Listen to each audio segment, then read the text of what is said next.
Coucou tout le monde. Donc comme promis, aujourd'hui, 32e jour du Homer. Voilà, pour m'excuser. Donc, l'éternité au sein de la beauté. Ici on nous dit, donc nous avons vu que Netzar c'est l'éternité et ce sont des choses qui se manifestent sur le long terme et que parfois c'est pas facile à accepter sur le moment. Et au sein de la beauté, on verra.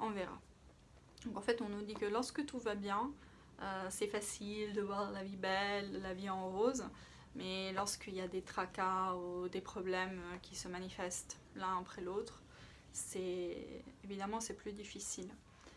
Et donc là on nous dit, vous verrez que si vous vous arrêtez un instant à voir l'ensemble du tableau, il y aura forcément une petite lumière quelque part. Et là on nous rapporte un épisode du Talmud où cet homme, ce chassid, marchait avec ses élèves et soudain il passe devant une carcasse, donc un animal mort, et les élèves ils disent « Oh mon Dieu, quelle puanteur !» et le sage il répond « Mais comment sont blanches ces dents ?» Donc voilà, au lieu de voir la manière négative, essayons de voir le positif.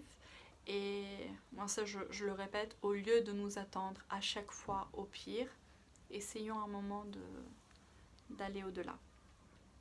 Au-delà et au contraire, je sais pas, d'espérer pour le mieux et d'avoir confiance en Hachem.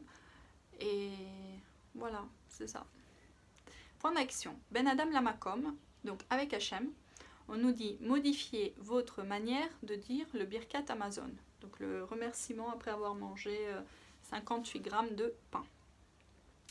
Et aussi on nous dit, on nous invite à utiliser un sidour ou voilà, de lire les brachot. Et là on se focalise sur la bracha Noten HaTorah. Donc Baruch Ata Hashem Elokeinu melech haolam, qui nous a élus parmi tous les peuples et qui nous a donné sa Torah. Béni sois-tu Hachem qui fait don de la Torah. Donc voilà, dites cette bénédiction avec une kavana, une concentration particulière.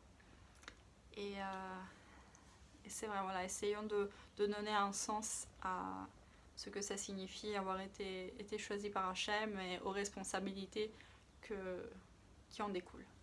Ben Adam le Chavero, avec les autres. Donc le bon œil, le Ain Tov, est le contraire du Ain Hara, mauvais œil. Trouvez chez votre conjoint un aspect positif que vous n'aviez encore jamais remarqué. Réjouissez-vous du succès de quelqu'un d'autre. Modifiez votre manière de saluer les gens. Rendez-la plus belle. Comment répondez-vous au téléphone? Effectuez un changement permanent dans votre conduite afin de montrer à chaque personne qui vous appelle à quel point son appel ainsi qu'elle-même compte pour vous. Et vous savez, surtout quand on reçoit beaucoup de coups de fil ou de messages, parfois bon, nous n'avons pas le temps, on répond après, ou parfois on oublie aussi. Mais lorsqu'on répond, vaut mieux vraiment prendre une minute, voilà, de donner cette importance, ce respect à la personne, et puis dire, voilà, je te rappelle à un autre moment, mais même 30 secondes, et vous verrez, ça change vraiment la donne. Alors, Ben Adam Leatzmo, avec soi-même, modifiez votre personnalité afin de l'embellir. Trouvez un aspect de vous que les gens apprécient et perfectionnez-le. Donc voilà, d'essayer d'aller au-delà, de donner le meilleur de nous-mêmes. Donc voilà, nous avons les devoirs pour demain et je vous souhaite une bonne soirée.